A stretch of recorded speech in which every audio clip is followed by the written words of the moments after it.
joining us. Not only do I want to welcome you, but I also want to congratulate you for taking the time to become an educated citizen about our upcoming Wake County Commissioner's election. A special thank you to the Holly Springs and Peakway Arena Chambers Government Relations Committee for hosting the forum this morning. And in addition to our distinguished panelists who are with us today, I'd also like to welcome the Holly Springs Councilmember Jimmy Cobb is also with us in the audience, so thank you for joining us. I'd also like to mention and thank the Town of Holly Springs. They are video recording the panelists this morning so that we can provide a link on the Chambers and the town's website so that if people were not able to come and hear the speakers this morning, they'll be able to review the questions at a later time. The candidate forum is being moderated by Mr. Tim Congleton, and thank you, Tim, for your time and willingness to assist us today. The format this morning will allow for 1-minute introductions and opening statements from each of our 8 commissioner candidates, followed by a series of questions which were previously submitted by the chamber members and public at large. In the interest of time, not all candidates will be asked all of the questions, and candidates will be limited to only 2 minutes per question to respond. Candidates then will have an opportunity to make a closing statement and further respond to any previously asked questions. So without further ado, I'd like to welcome, introduce, and thank our 8 county commissioner candidates for joining us today. In District 1, we have Republican incumbent Joe Bryan, and Democratic candidate Sig Hutchinson. In District 2, we have Republican incumbent Phil Matthews and Democratic candidate Matt Calabria. Good. In District 3, we have Republican incumbent Rich Gianni and Democratic candidate Jessica Holmes. In District 7, we have Paul Coble, who's our Republican incumbent, and Mr. Don Burns, our Democrat challenger. So thank you all for joining us today. Just a quick aside, hopefully you all know we vote for county commissioners at large. So we're here to hear everybody's input and positions on positions and about topics that are coming up in this year's election.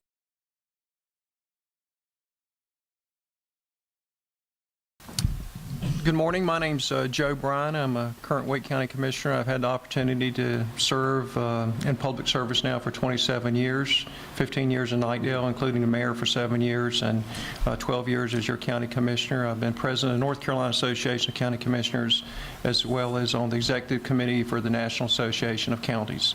We appreciate the opportunity to be here today and to talk about our vision and to talk about the investments that we've made in our community, over $2 billion in schools over the 12 years that I've been on the board, almost $250 million in Wake Tech, $86 million or so in open space to protect 5,400 acres of land, and about $45 million for libraries. This particular facility that we're in, I think, is an example of joint partnerships with the community. I love my job. I appreciate the opportunity to serve you and look forward to our discussion this morning. Thank you.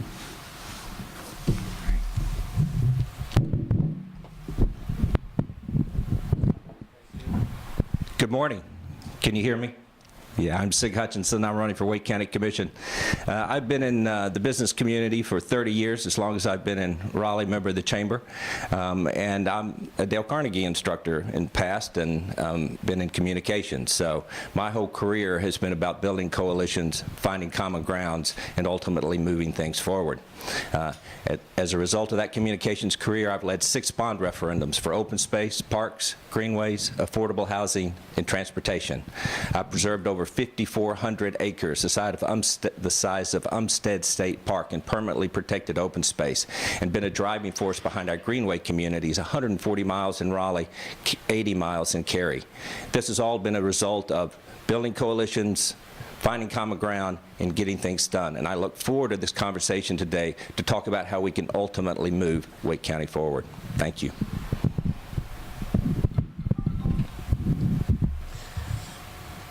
Good morning. I'm Phil Matthews, Chairman of the Wake County Commissioners. Proud to be here this morning. Tell you a little bit about myself. Grew up on a farm. Right after graduating high school, went into the military. I'm a Vietnam veteran. Served in the military for 20 and a half years, retired Army officer, worked my way up. City councilman in Garner for 8 years, a volunteer fireman in Garner, first responder in Garner, and so I've had the pleasure of being on the county commission for 4 years. My whole life has been about service to my community, and I'd like to continue that. I'm a boots on the ground kind of guy. Share with you next Monday night, I'm going to be at Wake Med, shadowing in the emergency room to learn out what's going on up there. So I'm going to put those first responder training to use, spend a night with them up there in the ER, see what's going on. That's just the way I do business. I like to deal with people one-on-one. I listen to you. And like Joe, I love my job, and I appreciate your vote for another 4 years as a county commissioner. That was good. Good morning. My name is Matt Calabria. I'm an attorney here in Raleigh, a resident of Fuquay-Varina. Somebody told me the other day it's the original Twin Cities.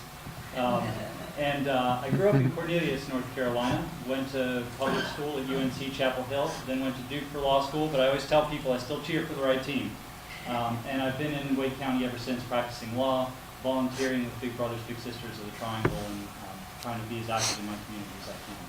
I'm running on a platform of trying to return Wake County to the kind of decisions that made this county a great place to be. That includes competitively paying our teachers and making sure that our school system keeps up with the growth, with the rapid growth we're seeing in Wake County by building our schools and planning for the future. Second, it means moving forward on a public transportation system that could do a great deal for interconnecting our communities and for reducing traffic. And third, I want to increase our economic development efforts in a geographically diverse way to make sure that we're connecting our communities and building a diverse set of economic organs here in the county. Good morning, and thank you all for being here. I hope you all had your coffee and ready to listen to some lively debate here. My name is Rich Gianni, and I am District 3 County Commissioner. A little bit about me. I'm married. My wife and I just celebrated our 30th anniversary this year. I have 3 children, a son who graduated from chiropractic college, hoping to move back here and start his own business, a daughter who graduated from UNCW, and a 13-year-old who is in the Wake County Leadership Academy in downtown. In my professional career, I actually started out in the steel industry in West Virginia, where I got my CPA. Then I moved here 22 years ago, got my MBA, and then for the past 22 years have operated in startup companies in lead financial roles. I have the skill sets from my experience in business to collaborate, to work out, and to manage issues. I like to use those skill sets to help to manage that $1 billion budget we have here in the county. Thank you. I'm Jessica Holmes. I'm a first-generation college student, and now I'm an education law attorney. What that means is I understand the importance and the necessity of a high-quality education in public school system. Every single day I get up and I work for teachers, bus drivers, janitors, cafeteria workers all across North Carolina to make sure that our educators and students have what they need to be successful in the classroom. I learned fiscal responsibility by working 3 jobs to work myself through undergrad. I know how to manage money. I learned the difficult way by growing up as a student on free and reduced price lunch. So I know what it means to maximize that $1 billion budget that we have. I want to make sure that we keep our taxes low so that none of us have to struggle to make ends meet. Thank you.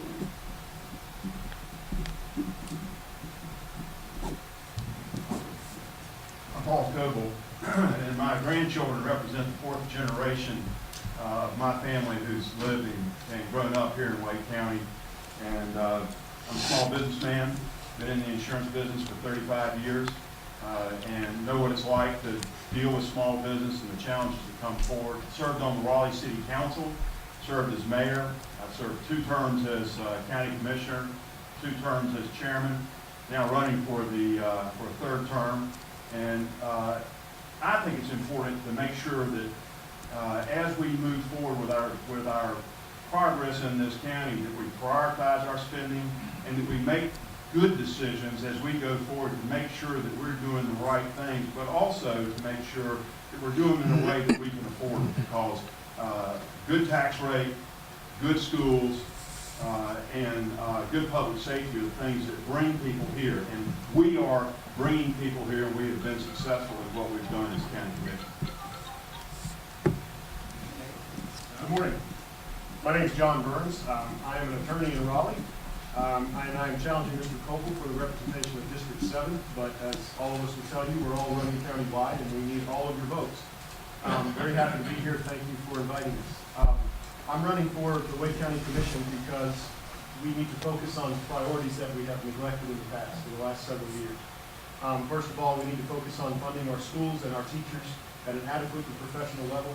We need to move forward on transit, and personally, I would like to see us move forward with some efforts in sustainability. And by that, I mean using taxpayer dollars wisely. There's a lot of talk about priorities. One way we could meet those priorities and meet needs that are in our communities is to look at the way we fund improvements to schools and public buildings. Fuquay Varina High School needs a new HVAC system. That could be done through an energy performance contract, and as I understand right now, the county and the schools are not looking at those. I'd love to talk with you more about that later. Thank you. Our first question will be for Districts 1 and 3. Wake County's population is now over 1 million and expected to double by 2054. With rapidly growing areas across the county, and especially in southwest Wake, how do you propose to manage growth, specifically in reference to the increased traffic? What are your thoughts on road improvements, bus rapid transit, light rail, and/or other considerations to manage the impact on resident commuters? Ready, Judge? Yes, I'm ready. Okay. Well, there's a number of issues there, and it's fairly complex, and it's all about infrastructure and making sure that we have the appropriate infrastructure in place, whether it's our transportation network or our schools or our water and sewer, and obviously making sure that we're also a safe community when you think about our EMS and our fire and our sheriff. So we look at education, human services, and public safety as the three main areas in our budget. I would say first on the traffic, the leadership that Mayor Sears and Mayor Burns brought to Western Wake County to complete the entire loop was very strategic. When you think about, this was the very first toll road completed in North Carolina, that took great courage to support tolling where coming from Knightdale, I know you could have waited 20 to 30 years to be stuck in traffic, but instead they took that leadership role in making sure that that major infrastructure was put in place. In reference to, to the transit discussion, we're bringing in experts to look at that. The RTA, most of our community likes that discussion in terms of having a discussion and having a long-term vision and a plan for how we're going to have increased mobility. That's my answer. All right. So as a resident of Wake County for 30 years and an advocate for the last 20 years, I've been getting up every morning trying to figure out how we can double in size again, which we will in the next 20 to 30 years, while improving our quality of life. I don't think it's enough to just maintain our quality of life, because these young professionals that are going to be coming here have so much to offer. They have their resources, they have their talent, they have their innovation, and what we need to be doing is leaving the welcome light on and working on our infrastructure so that we can accommodate these folks. So as they come and provide all their amazing resources, that we will continue to be able to support those people in a way that ultimately improves our quality of life. In terms of the transportation system, we need an all of the above type strategy. I came here today on 540, and that's a beautiful highway, I'm telling you. We need to continue that and continue that around, and I think there's efforts underway ultimately to make that happen. We want to be part of that. However, I think you're recognizing that traffic is getting worse. Do you notice that? 8 o'clock in the morning, 5 o'clock in the afternoon, and we're heading for a future that looks a lot like Atlanta, unless we can do something about that. And that ultimately can choke off a lot of this great economic development and people wanting to move here, as has happened in many, many cities such as Atlanta. We have a transit plan. I was on the Triangle Transit Board for the last 7 years, including transit, and including chair of that board. And friends, we can do much better. Wake County has been in a conversation for the last 10 years developing a transit plan. Durham County has moved forward on a half-cent sales tax for transit. Orange County has moved forward on a half-cent sales tax for transit. They are doubling their bus capacity right now. They are working on a light rail system that is moving forward. I thought we had 2 minutes. It was. It goes fast. That was 2 minutes. Was 2 minutes? Yes, sir. Okay, we'll talk more about it later. Time goes by fast in Holly Springs. Thank you, Sid. Now to District 3, we'll begin with Rich. Thank you. And there are a couple areas we want to talk about. We're talking about traffic congestion, and completion of 540 is one of those. And I know that's something that it's been in the works for a long time. In fact, the route that seems to be the best route is the Orange route. The route that the mayors here locally seem to think that has the less disruption on business and less disruption on the churches.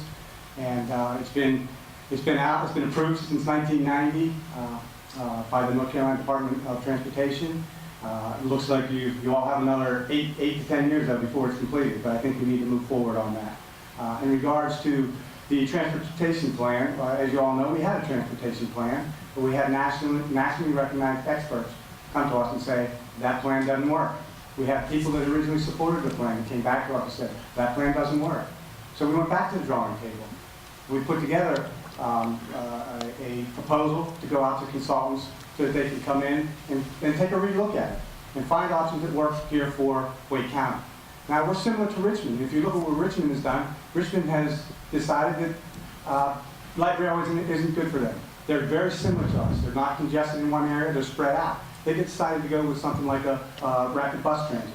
That's something we should consider. But in addition to the mobility issue, you've got the roads issue.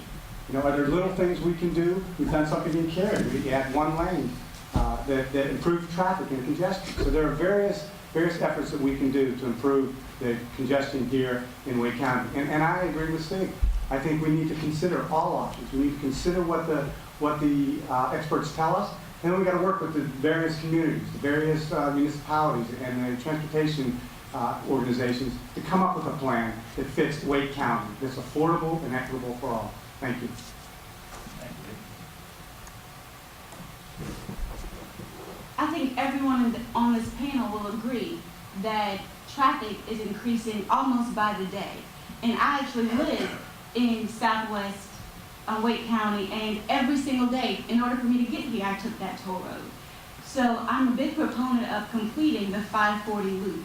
But more importantly than that, not only should we talk about transit, not only should we hire consultants, as we should, but we also have to act on transit. We've been sitting on a transit plan since 2011, and while I agree that that plan may not have been best suited for Wake County at that time, considering our growth and the fact that we're the 9th fastest growing county in the country, in 2014, it's about time that we stop talking about it and we actually start moving forward on a multimodal transportation approach, which includes enhanced bus rapid transit, because right now our bus services are so efficient that it's almost impossible for people to take advantage of that service. So we not only have to move forward with enhanced bus services, but we have to consider light rail. We should consider commuter rail. And more importantly, we should let voters decide if transit is worth the investment. It's the county commissioner's position to put a plan forward to the public and allow the public via a referendum to decide if that plan is worth the investment.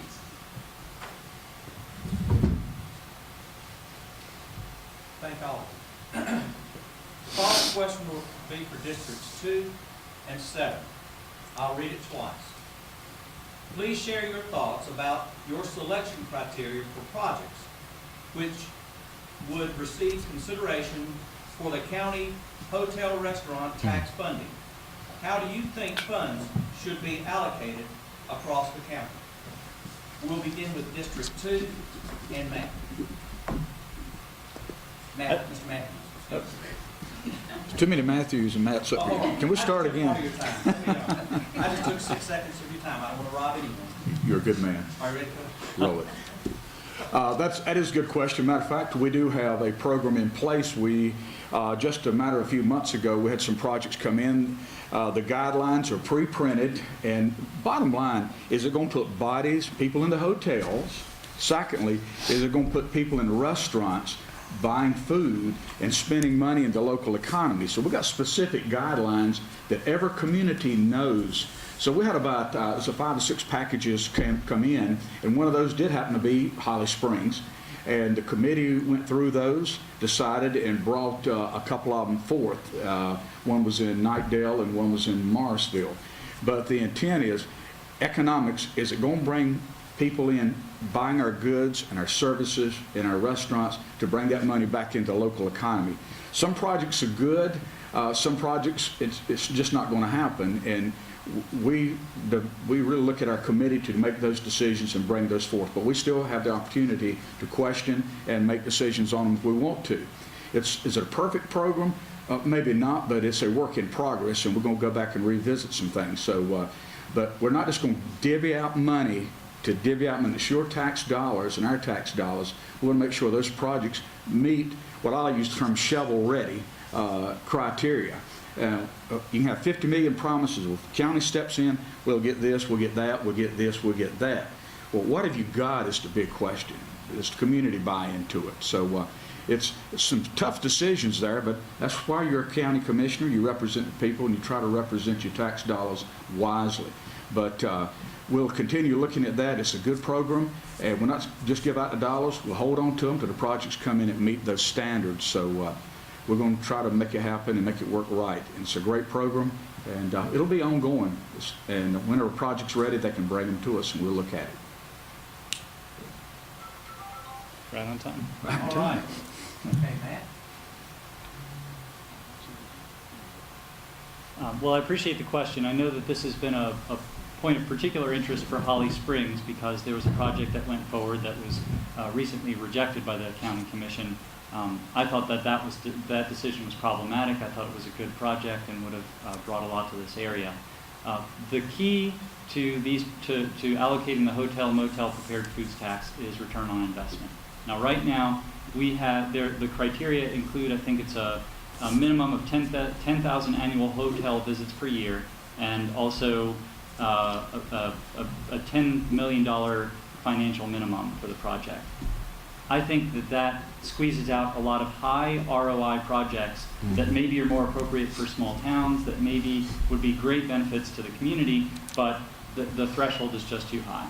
I think we need to make sure that every dollar is properly allocated and that we get the most for every single dollar. And we don't always get that when we have a very high threshold like that. And I think it squeezes out a lot of really neat projects for small towns that would really do a world of good. And so I think that's the biggest change that I would make there. I do think it's about the economics. I do think that we need to make sure that we are regionally diverse in how we think about these projects. We need to think about all the different communities and towns that are putting money into this system, that are committing to this countywide project, and make sure that we can find ways to benefit various communities, but also understand that there are regional benefits to a lot of these decisions. So, and Mayor Sears is a big advocate for this, that what happens in Fuquay-Varina can benefit Holly Springs. What happens, heck, in Rollsville can benefit Fuquay-Varina. We have to think holistically, but we also have to make sure that we are looking nimbly at the needs of our communities. Good. Okay, and now we'll go to District 7. Paul? Okay, well, the incentive program is something that everybody really needs to understand the focus of this. It is designed to put heads in beds and forks in hands. It comes off the hotel motel tax, and frankly, the reason we had the money to spend on these recent set of projects is because a couple of terms back, Joe and Tony Gurley had the forethought to negotiate a deal with the city of Raleigh. Raleigh was losing money on their convention center. And so they needed additional dollars out of the hotel motel tax, and the deal that was made was that for every dollar the city of Raleigh got, the Wake County got $2. And Raleigh continued to lose money every year, and has continued to lose money on that convention center, which is an entirely different subject. but they continue to lose money. It gave money to the county to spend on projects that we thought were important. But as Phil pointed out, we had a process for doing that, and the thing that's most important to us is to make sure that we're getting return on investment. And that's incredibly important. A lot of people think that their project is going to get a return on their investment, and often they do not. I spent Monday with an expert from the University of Texas at San Antonio talking about convention centers around the country and how they don't make money. And so what we try to look at is how are we going to get money back, because it's important to keep that fund solvent and workable. And so when we look at it, we make sure that the experts come in and say, okay, this project will work, it'll give us return. This project may be a great project, but it's not going to give you a return on the heads and beds and forks in hand. And that's really what's important. So this fund may not keep coming because the city of Raleigh may figure out that losing money on the convention center is not doing them any good. But we have taken advantage of that, and we've tried to spread the money as best we could. John? Thank you. I serve on the Wake County Convention Center Commission, or the Raleigh Convention Center Commission, and I'm familiar with the way it's funded and the way that the funds that are used for it reimburse this plan. And I will commend Mr. Bryan for negotiating that provision for the people of Wake County. I think it's an excellent example of the way the city of Raleigh and the county, Wake County, can work together to improve the lives of people across the county.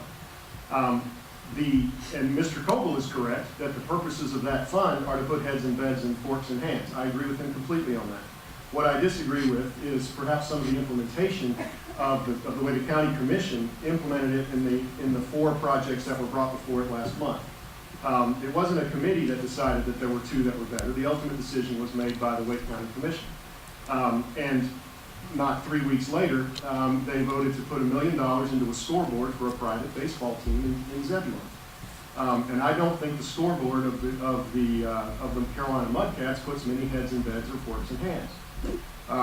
So we need to make sure that we apply the same types of criteria to existing projects and improvements to existing projects that we're applying to new proposed projects. And I look forward to working with the mayors and the chambers of commerce for communities across the county to figure out how we can best do that. Finally, I'll take issue with something Mr. Coble just said about the convention center. We now have the International Bluegrass Music Association is having its 2nd annual convention here in Raleigh. They wouldn't be here without that convention center. Mr. Coble voted against the convention center repeatedly and still opposes it. The NHL would never have played its All-Star game here without that convention center. There would never be a Marriott hotel in the middle of downtown if Mr. Coble had stayed as mayor, and we wouldn't have a revitalized Fayetteville Street. So I, for one, am glad that Mayor Meeker showed leadership and built that convention center because it's improving life and it is a leader in our community. And I would love to talk about it later, but I talked too long. The following question will be for districts 1 and 7. If elected, how can Wake County more effectively utilize education funding for Wake County schools? How would you suggest expediting the process of implementing current bond-funded projects? And given the continuation and rapid growth, would you support another bond referendum for new school construction in 2 years? With this question again for districts 1 and 7, we'll begin this time with 6. Okay. Thank you. It's nice to have Susan Evans here from our school board, and I think that Susan, as well as everyone in our audience, know of the difficulties with crowdedness in our school system. In fact, I understand that several of your schools are capped here. This shows that we are a growing community, and we need to continue to build or invest in capital improvements so that we can have the facilities for our children. But there's also a bigger issue around the public school system in that we're not paying our teachers what they ultimately deserve. We lost 600 teachers here in Wake County last year. That's a 41% increase over the year before. In addition to losing those teachers, we're losing the best teachers. Those teachers are going to Virginia, they're going to Tennessee, they're going to South Carolina I mean, South Carolina. Nobody wants to live in South Carolina. When we need those teachers right here. So we've gone from 14th in the nation to 47th in the nation. And these commissioners had an opportunity to add $30 million to the school teachers' pay, and they chose not to do it. Friends, if we're going to continue to have a great public school system, if we're going to continue to invest in our infrastructure, we ultimately have to invest in our teachers, and we commissioners will ultimately make that happen, creating the best public school system and a nationally recognized school system that we once had. We want to take us back there.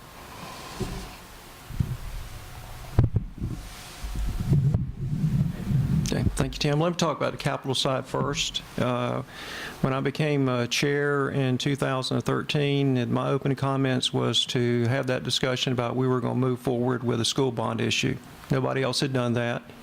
Both the boards came together, Keith Sutton and myself leading that effort jointly on a number of joint board meetings, again working cooperatively to move forward with an $810 million school bond issue. Thank you for supporting that, 57 to 43%. That was to build 18 schools and to maintain and improve maintenance on a number of schools. And I do definitely agree, and I will support, even though that wasn't mentioned by my opponent, I think we need to move forward probably within the next year or two of another school bond issue. We're continuing to grow at 3,000 to 4,000 young people a year. The county grows at 25,000 to 30,000 people a year. We've got to maintain that infrastructure and build those schools. So I will support that. I supported it in the past. We supported it jointly. It's the right thing to do. You have to have that infrastructure in place. And in fact, as I mentioned in my opening comments, during the 12 years I've been on the board, we've actually supported over $2 billion in school construction. On the operating capital, on the operating side, we have the highest teacher supplement of all 100 counties in North Carolina at $6,500. So I just want to make sure that everybody understands that. Secondly, the school system has a fund balance of somewhere between 70, and after our discussion yesterday morning with our finance director, as much as $100 million in unspent fund balance that could be used to relieve a number of these problems that exist today. We're going to have that discussion, and hopefully those funds will be freed up, at least part of them, to help with some of the issues here. The school system is working. I'm proud of them working on, again, a strategic plan. We are as well. I think we need to come together and have a community-wide goal for academic excellence, much like we did in 2003, where 95% of the young people would be at grade level in the 3rd and the 8th grade, and move toward academic excellence for all of our students. Okay, and in District 7 this time, we'll begin with John. Thank you. This is I wish I had more than 2 minutes on this one. I have 3 children in the public schools, 1 at Leesville Middle School and 2 at Lynn Road Elementary, so this is a very important issue to me that I feel quite personal. There's a couple of things I'd like to talk about. First of all, on the issue of the fund balance, which Mr. Bryan brought up. The first time I heard the fund balance discussed, they said it was $60 million. Now we're talking $100 million. I'm not sure what numbers Mr. Bryan's looking at. The fund balance is a creature of government accounting. That money is flowing to different places. Much of it is already targeted and required to be spent in certain ways. So when you hear talk about $70 million or $100 million, it's not there in that scope. And there's a much larger fund balance sitting in the control of the county commissioners, which, if we're going to consider fund balances to be spendable at our whim, then we need to wonder why the county commission is not spending their fund balance. Secondly, in terms of bond and school construction, I would support a new bond if the school board and the experts and the budgetary experts tell me that it is 1, necessary, and 2, feasible. And I think the people of Wake County can be trusted to make those types of decisions for themselves. I do, though, would want to make sure that we have looked at all other options for funding improvements to existing schools. And I talked earlier about energy performance contracting. What that is you have an energy company come in and look at your buildings and say, these improvements in this specific building or in this group of buildings can result in energy savings over the next 10 years of sometimes in several millions of dollars. The improvements can be budgeted and funded with those improvements, with the savings that result from those improvements. And then at the end, it's guaranteed by the energy company. So if they don't achieve the improvements, they write a check to the bank to pay off the remaining of the loan. That allows you to do improvements without upfront capital expenditures, and we should be looking at every opportunity we can to improve schools like Fuquay-Varina High School. There's much more to talk about in that question, but I'm now out of time, so thank you.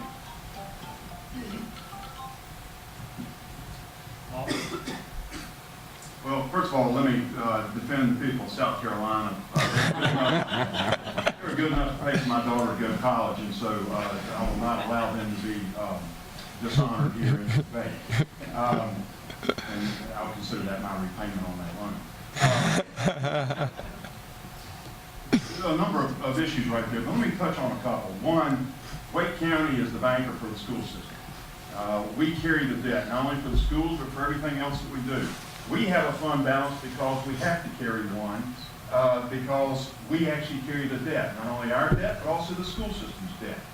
We are by law required to carry that, and we have to be able to pay it off. The school system doesn't have that same sort of problem. Let's talk about that fund surplus for just a minute that Brian mentioned. I actually was wrong. I've been saying it was $30-some million for the last year or two. We only recently moved it to 70. And now that we've talked with staff, what we're finding out is that number is going to be a whole lot higher. The fund balance doesn't come from money not spent by the federal government or by the state government. It comes from the local taxpayers. It's money that they told you they were going to spend on items within the schools that they didn't spend. Do they budget it? Yes. Do they often not spend what they budget? Yes. That's how you increase a fund balance when you're taking money from the local taxpayers. That's something that we've got to get straight, because as we sit and we listen to the schools talk about needing more money, there sits a large chunk of money on the sidelines that's not being used. And we need to make sure that money is being used and that it gets back into the hands of the taxpayers so that it can be applied to the schools.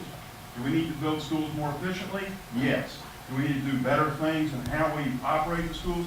Yes. That's the reason we now have a joint committee. For the first time, we've got the school system to agree to work with our staff on how we're going to build schools, how they're going to be put together, how they're going to be operated, and I think that is bringing some efficiencies to the table. Thank you. It is known that Wake County plans to supplement teacher salaries. Do you support this effort? And at what level? And what is your suggested source of funding? We'll begin this question with Matt. So the answer to this is that yes, Wake County should supplement teacher salaries. Wake County has a tradition of doing that for a very long time. We have, the teacher supplement has not had a very substantial increase in a couple of years. The incumbents will talk about the increase that they gave teachers in this past year. That increase is just $5 a week, when our superintendent said that to be competitive, we needed substantially more than that. As a result, we're losing teachers to places like Dallas and Boston and Austin and Silicon Valley and so many other places that are often offering our teachers $10,000, $11,000 more. We are seeing, last year alone, we saw a 41% spike in the number of teachers resigning from Wake County Public Schools. If you ask teachers, just ask them, ask the school board members, they will tell you that they are hurting right now. And we have seen really record numbers of people coming out to school board budget or to the county commission's entertaining of the school board budget. And we've seen teachers in Garner protest and teachers really coming out in a way that they haven't in recent memory. Our teachers are hurting right now and we need to support them. There are a number of different ways that we would need to look at funding this additional support for our teachers. Certainly we should look for efficiencies wherever we can. We will also benefit from an economy that continues to improve and from investments that we ought to be making in our economy or in various economic engines throughout the county, and that will help overall. But we need to look at all of our options. And Commissioner Bryan had suggested a school bond for school construction, and I think that will help overall, even though that would be allocated in particular ways. But this has to be a priority. It has to be a priority because our school system right now is losing steam, because we owe it to our teachers, and because to stay a competitive environment, we have to support our teachers.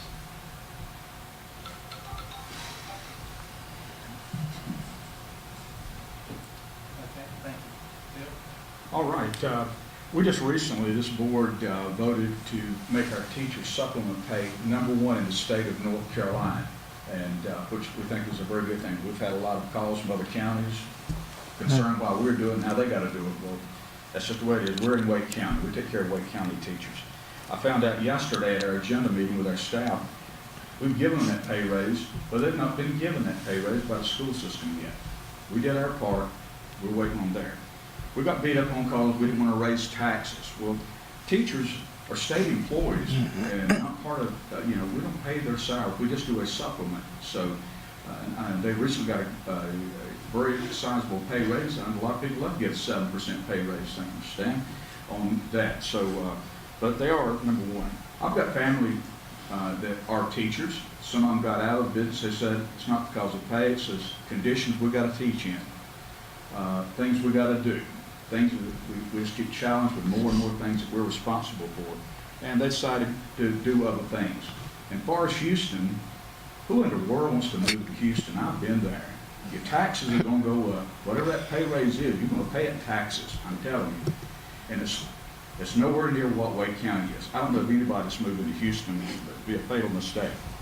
And with the fund balance we got sitting over there, we're ready to work with them to get some of that money back and work together on taking care of our teachers. The money's there. It's sad with a fund balance of somewhere over $100 million that the teachers have to buy their own supplies for their classes. That's a sad situation. But I'm not on the school system. I'm just a county commissioner. But we do watch the monies, how they're spent. They should be spent wisely. We support our teachers. We got the best teachers in the world. And matter of fact, my 6th grade teacher was alive up to a year ago, 105 years old, Miss Prairie, and I remember her well.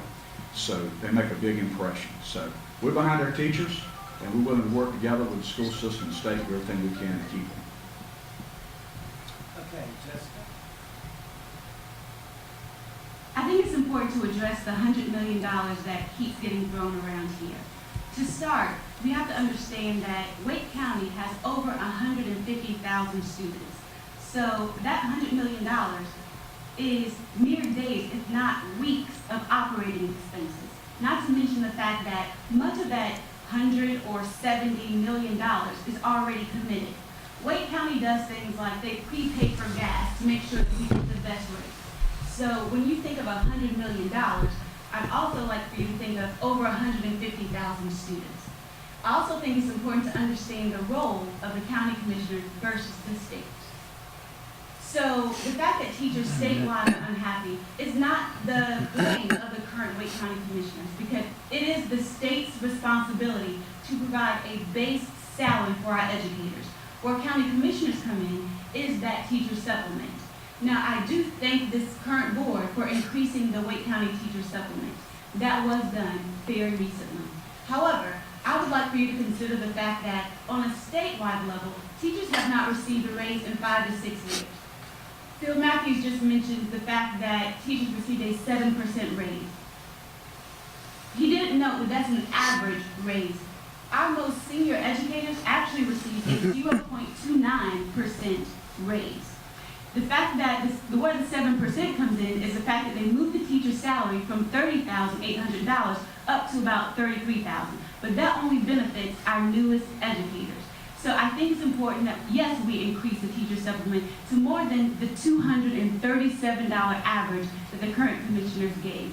I don't know about you, but if you take $237 in 1 year and you tax it, how many groceries can you buy with that?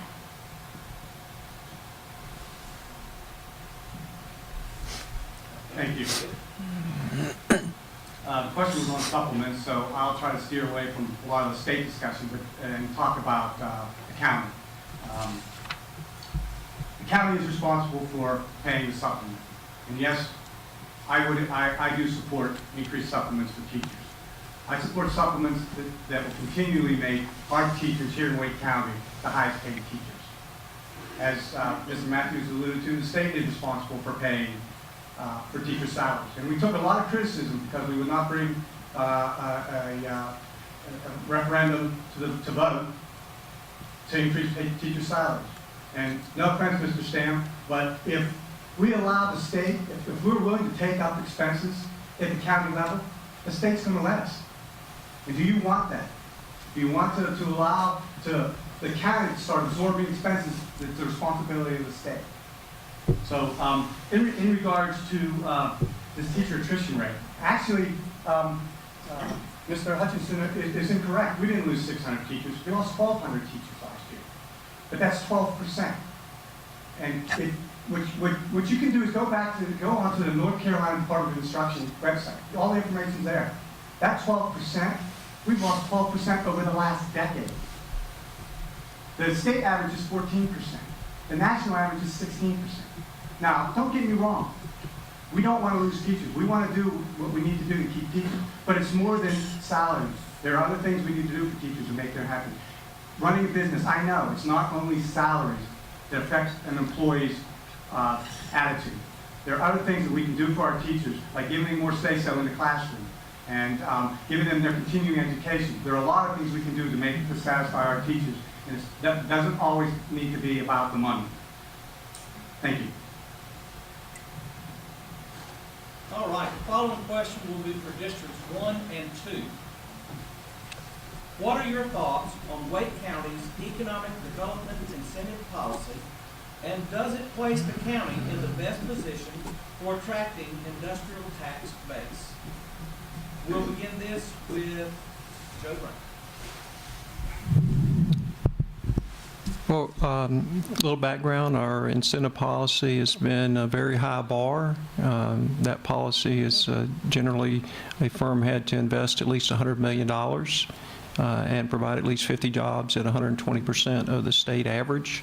A prime example of that is right here in Holly Springs with Novartis. Phenomenal investment here in the community, probably well over $1 billion and continues to grow. We're recently are looking at a tiered structure that would create greater flexibility, whether it becomes 100 million, 75 million, 50 million, but again, keeping a very high bar in terms of, hoping to, again, be that, just that little extra that helps our economic developers negotiate with companies. I think the main incentive that I see for Wake County is our quality of life. I mean, that's the reason that our people are coming here, is that we have a low tax rate.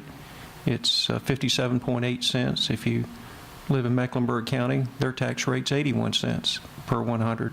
So you can pay 40% more and live in Mecklenburg County, or you can live here in this great community in Holly Springs or Fuquay-Varina and have a great quality of life with public safety, with your schools, with a lower tax rate. And we have obviously, what I call, won the World Series of economic development. When you think about the MetLifes of the world, Novartis, Glaxo, IBM, the Research Triangle Park, we've got a lot of built-in attributes that we just continue to work on. Because if you're, haven't been president of North Carolina Association of County Commissioners, if you're one of these other 100 counties, the 99 counties out there, they really struggle. If you're down east in Rocky Mount, or you're out in the mountains, we're very fortunate here.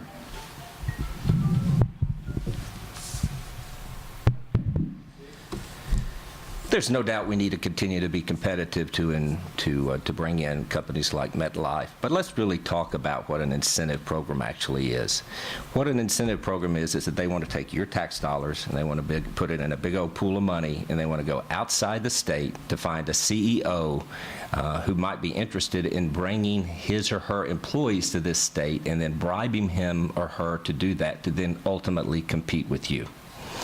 I think there's a much better way, and interestingly enough, Dr. Jim Goodnight truly agrees with me. He does not like this idea of incentives.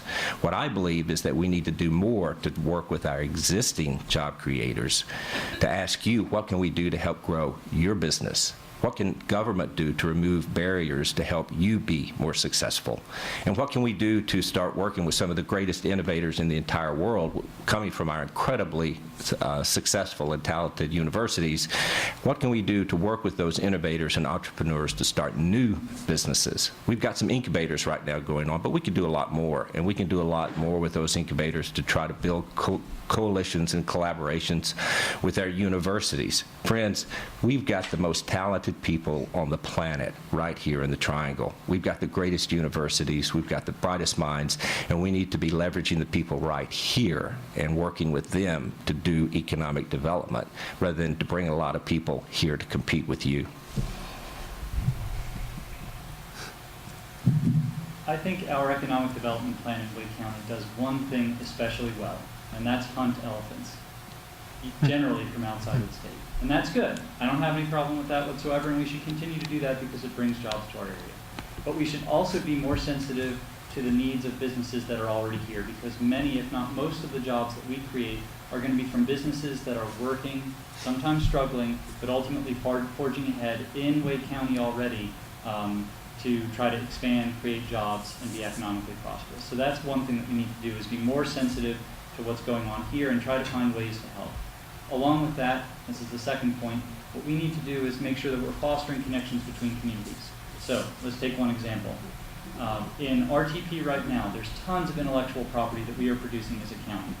Some of that intellectual property goes to places outside the county to be developed. A lot of that's Silicon Valley, that's elsewhere.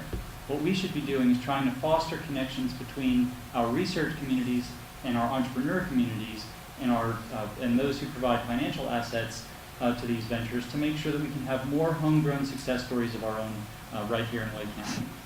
Third, we need to be more adaptive to the communities, the various communities here in Wake County. That means making sure that if a project isn't right for Raleigh, maybe it's right for Holly Springs, maybe it's right for Zebulon. We ought to be communicating more between the different organs of economic development here in the county to make sure that we do everything we can for the various cities and towns in our area. But I think Joe Bryan is right in saying that it's a lot about quality of life.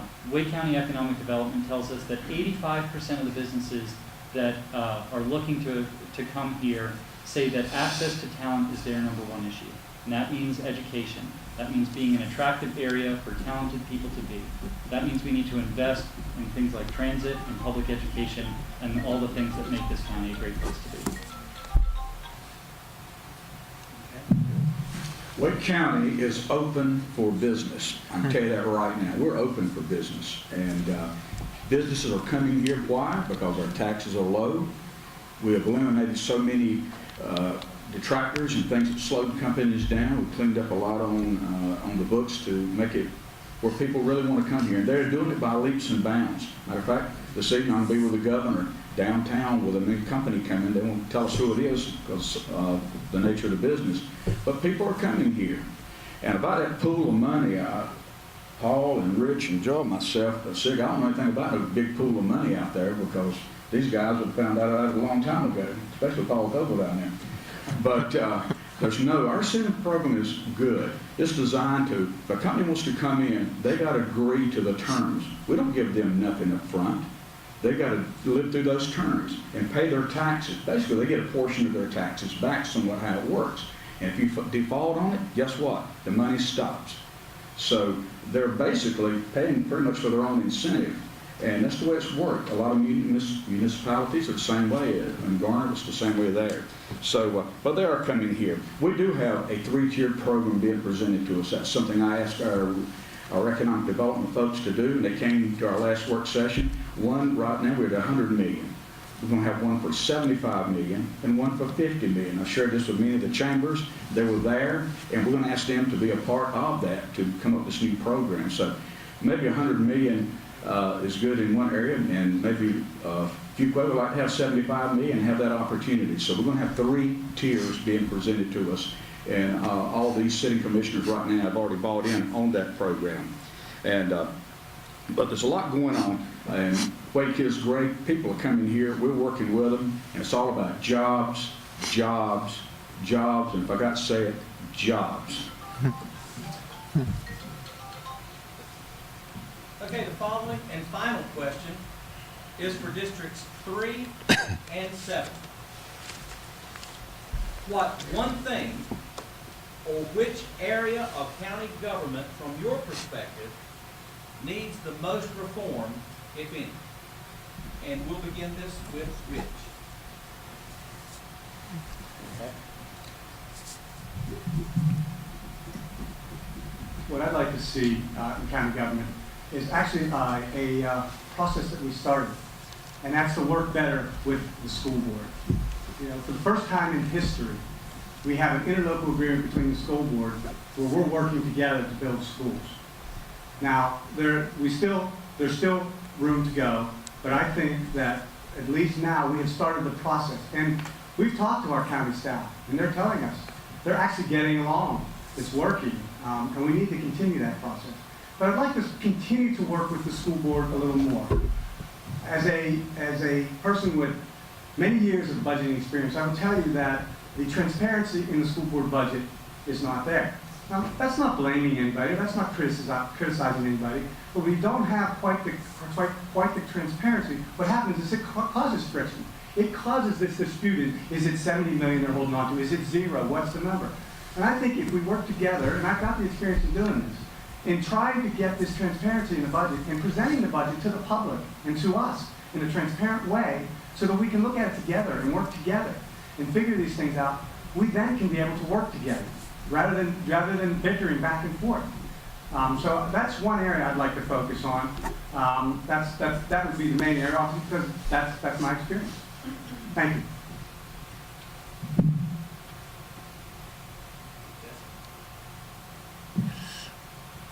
Education is over 30% of our total budget, and it is the area I'm personally most concerned about.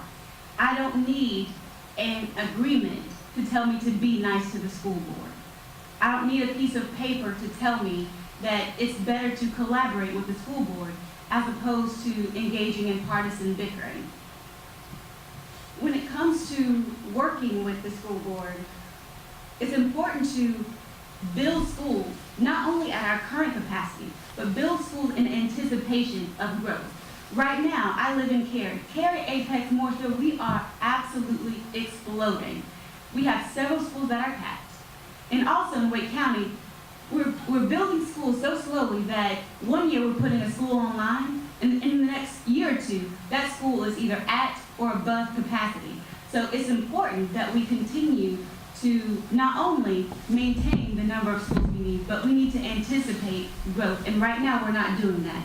And the consequence of that is overcrowded classrooms, and one of my personal pet peeves, which is students learning in modular settings. We have educators who are unhappy and who are demoralized. We have educators who feel undervalued, not by the state, but in addition to the state, they feel undervalued by the current county commissioners. So education, which is our largest line item in our budget, focusing on our teachers and our students, because this impacts our quality of life.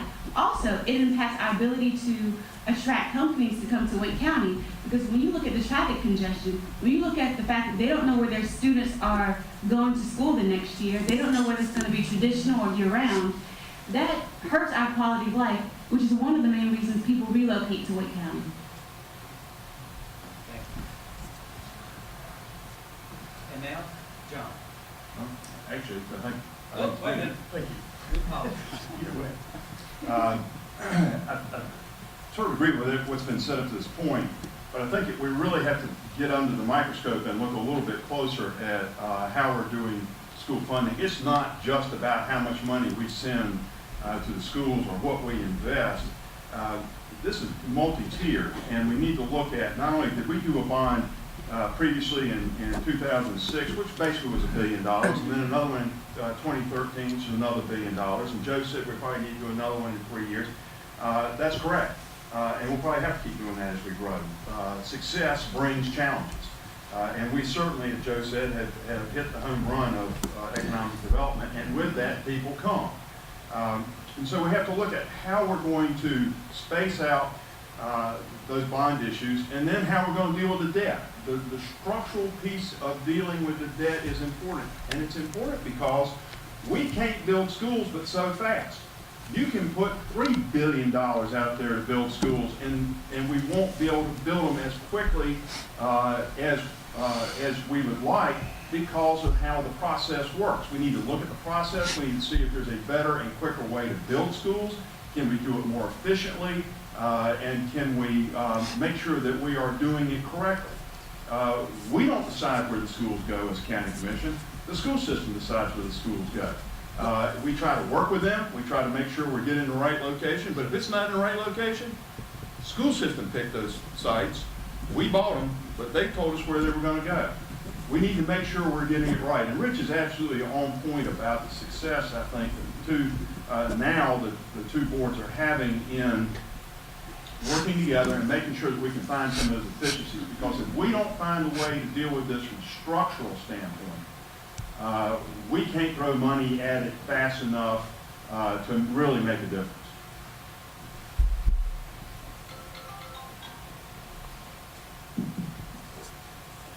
Tim, I think if the question is what one thing or area of county government needs the most reform, if any, my answer is the county commission. That's why I'm running for county commission. There's a number of areas. It's hard to answer that question with one, and I was my grandmother's power of attorney while she was in the last years of her life here in Wake County, and had to deal with Health and Human Services because at the end of her life she was in a Medicaid facility. And I waited in line, and I waited on hold, and I waited for many minutes and hours. So I would like to see if there's a way we can more effectively and efficiently deliver health and human services to our population, and cut through some of the red tape for the individual that has to wait in those lines. I think there's an area we could look at, which is the fire funding. The way we fund fire departments in Wake County needs significant reform.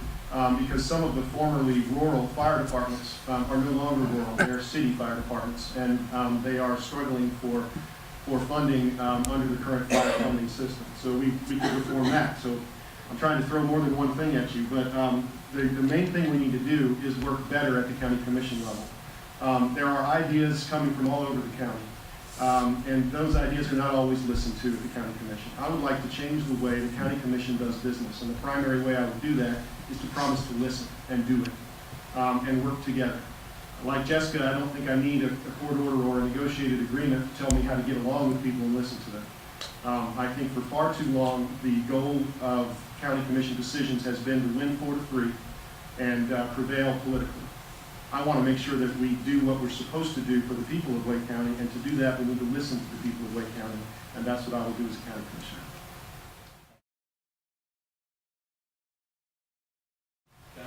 Thank you, and thank you very much to Fuquay and Holly Springs Chamber of Commerce. This has been great. At the end of these, I often wish they'd go a little longer because we have so much to discuss. With only a minute to introduce myself, I didn't tell you where I'm from or what I do. I grew up in High Point, and I'm the son of 2 public school teachers, and my sister's a public school teacher. So the public schools, I was a graduate of the High Point Public Schools. I know what it's like to grow up in a wonderful town in the corner of a big county that is overshadowed by a larger neighbor, and people don't pay enough attention to High Point. I'm often asked, what part of Greensboro did you grow up in? And I say, no, I grew up in High Point. So I understand that there are 12 municipalities in this county, not just one. And I look forward to working with all those municipalities to make sure that the people we serve and the people that pay us are well served by us. I primarily want to, as I just said, want to change the way we do business and change the tone. I hear from people all over the county. The mayor of Wake Forest is a Republican, and she has endorsed my candidacy. And she did so because she's tired of the squabbling. She understands, as I do, that county government is not the place for overt partisanship. If I was interested in throwing partisan haymakers, I would be running to sit next to Representative Stam, I'm glad he's here today, and he and I would throw haymakers all day long, and nothing would get done, as often doesn't get done in the legislature. At local government, we need to work together. And a lot of what we're arguing about is how are the issues of urban North Carolina going to be handled when we have a legislature that's fighting against urban North Carolina and stepping back from its responsibilities. In order to meet those challenges, we've got to be willing to work across party lines, and that's what I look forward to doing with your county commission. Thank you.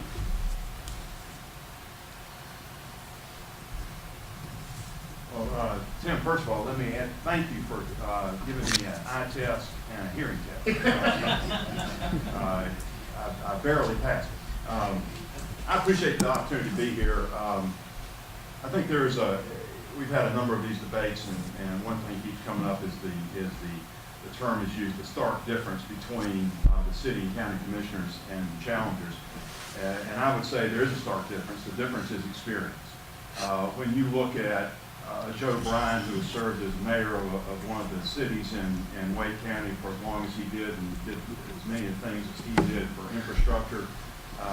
He worked with me in getting the 64 bypass approved when I was mayor of Raleigh. When you look at Phil, the time he spent on the Garner Town Council, you look at the financial experience that Rich brings to the table. I think that we bring a wealth of experience and knowledge and we understand the depth of the issues. This isn't just about schools. This isn't just about an incentive program. It's not just about transit. There are a lot of issues that come up. I sit on the fire commission, and when you've got 18 different fire departments and they're nonprofits, it is a challenge, and it is hard to figure out how you're going to deal with them and how you're going to structure their revenues for the next year. But that's experience, and those are things that you learn with time, and we've invested that time. The other thing that's important to understand is this is a job of service. Some people that are running have said they have a right to be elected. They've earned the right. No, you don't earn the right to do this. This is a job of service. You serve at the pleasure of the taxpayers, and your job is to do the best job you can to take the money that you have. We have $1 billion budget. Make sure we prioritize it, and we spend it in a way that serves everybody in the county, and that's what I've done, and that's what I'll continue to do.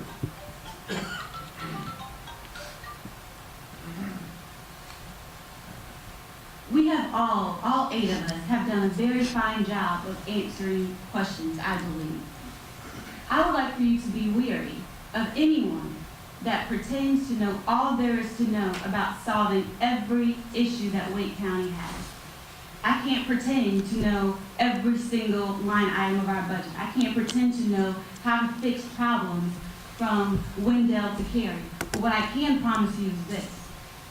I have the expertise, the analytical ability, and the sound financial management skills to be able to take the facts and make a good decision. I have worked to pull myself out of poverty. So that's why education means so much to me, because I was the first person in my family to go to college, made my way through UNC undergrad and on to Carolina Law. Not only that, as a child, I spent time in our public school system being homeless. Now, I went from being homeless as a child to being a homeowner in Cary, now owning my second home. I learned financial management the very hard way. I'm going to ask you to do this one thing for me. There's a D next to my name up here. Don't vote for me because I'm a Democrat. Because when I'm working on the Board of County Commissioners, I won't be voting along party lines. I'll be voting according to facts. I'll be voting according to the opinions of all 7 commissioners. I will be voting according to the recommendations of the county manager. And more importantly, I'll be voting according to what you think.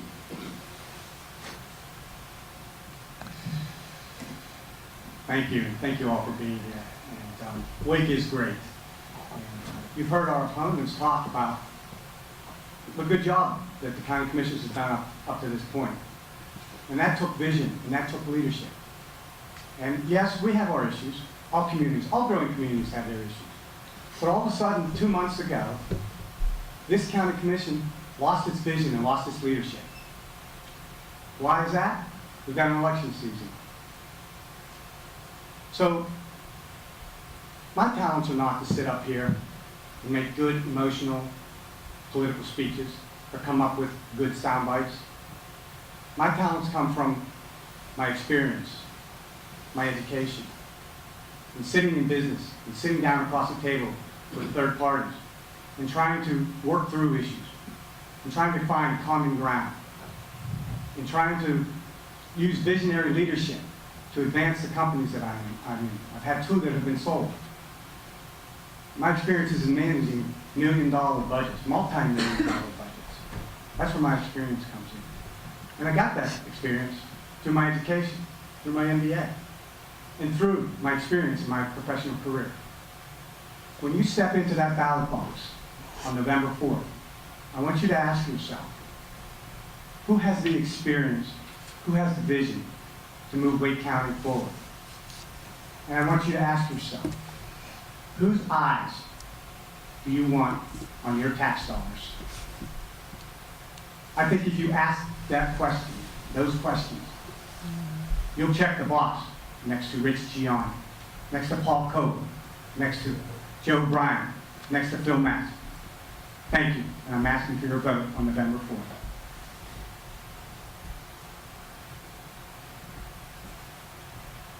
Again, my name is Matt Calabria. Thank you so much for Oh, there we go. Again, my name is Matt Clavery. Thank you so much for having me today. I appreciate getting the chance to talk with you about, I think all the questions were on very critical issues to Wake County.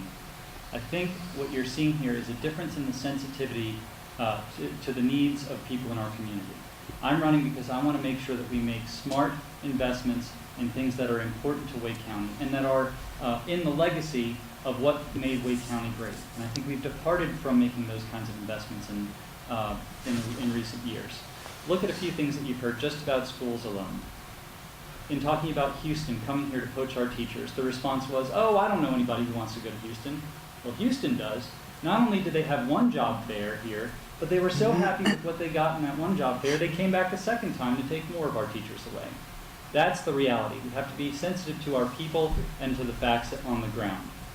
You heard about the highest supplement in the state. Now, I don't know if it's still the highest supplement in the state because everybody was passing their supplements at the same time, but we're not competing with Pasquotank County. Raleigh and Wake County are in the major leagues, and if we want to stay in the major leagues, we have to be competing with Boston and Austin and Dallas and Denver. If you want to have great companies come here, if you want to have top-notch jobs, it's not about competing with most of the other counties in North Carolina. It's about competing at a world-class level, and to do that, you've got to invest in public education and the things that matter. It's not just about experience, but it is about experience. So look at the experience you've had with the County Commission in failing to invest in education, in failing to invest in Holly Springs projects. They talk about a failed 2011 transportation plan in a way that makes you forget that they were the ones in charge when it failed, and they put 6 or 7 figures behind it to try to get it done, and it failed. Now, in the last 2 months, what has happened is that we've looked at that they're turning again to try to talk about transit, but the reality is that we have a long history of needing a change in Wake County, and they haven't provided it to you. That's why we need a change.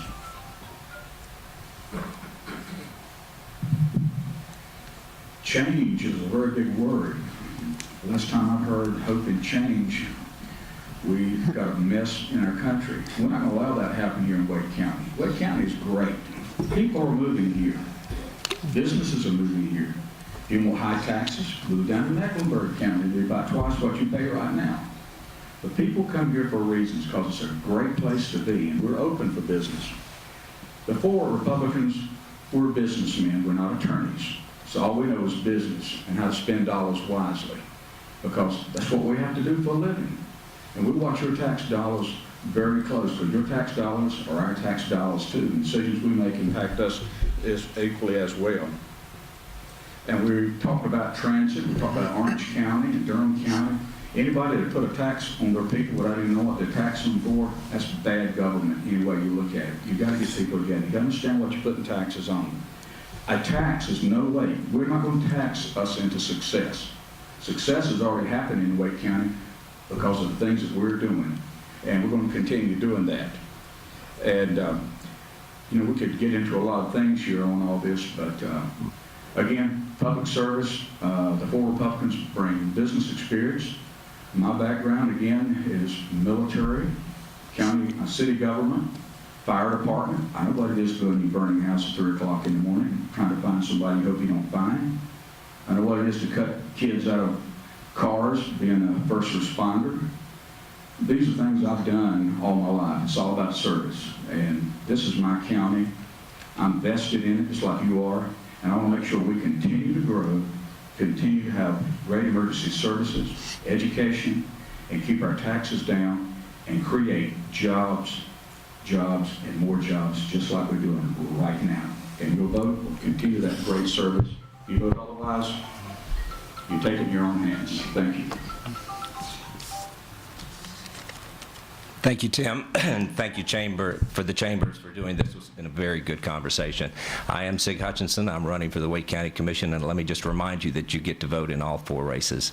You know, I'm so glad this issue of experience came up, because what I'd like to say is, you know, many times you could have been in the corporate setting for 30 years, but if you're a terrible boss, I wouldn't say it's the kind of experience that you're looking for.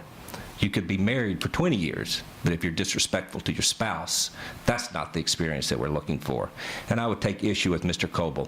It is about public education. It is about transportation options. It is about working with our municipal and regional leaders. And it's about changing the tone and the tenor of the conversation. Friends, if you're ready to start paying our teachers more, if you are ready to start working with our school board, moving from consternation to collaboration, if you're ready for more transportation options because you're tired of sitting in traffic and you want to work with our regional leaders for more transit options, if you're ready to work with our municipal leaders and start funding greenways in your municipality, whereas these Wake County commissioners didn't. If you're ready for a change in tone and tenor and start allowing people to be respectful to their other commissioners, then friends, you're ready for a change. And if you're ready for that change, then we three, or four, myself and my three candidates, are asking for your vote on November 4th to change the tone and tenor, to change the conversation, and to continue to make Wake County the best place to live in America. Thank you.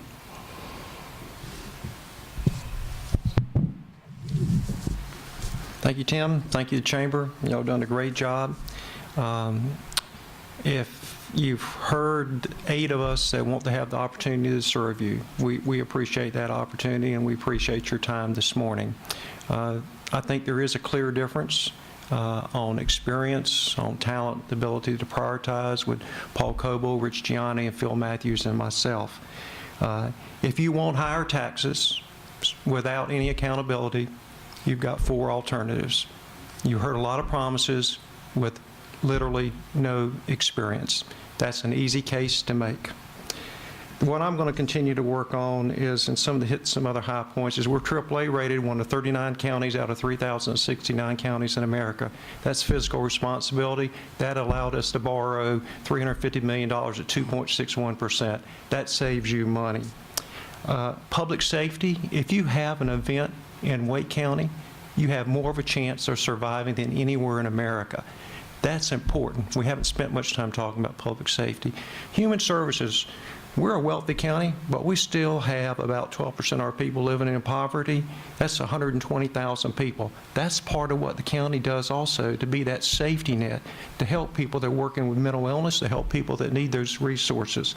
The next few years, what I plan on working on is, again, to academic excellence, to finish our strategic plan, and frankly, to continue to work with our great state legislature. They're open to our discussion. There's a major discussion they have not pushed down to counties. I appreciate that, Mr. Stam. And I think going forward, this discussion about tax reform, it will be very important to be at the table. I was at the table when there was Medicaid relief. Because I was at that table, they only took 0.5% of our sales tax on the Medicaid swap. That saves us $50 million a year. That's what the 4 of us Republicans will continue to do for you and keep Wake County great and provide that leadership. Thank you, Joe Bryan, Wake County Commissioner. Thank you all for being here this morning. Thank you.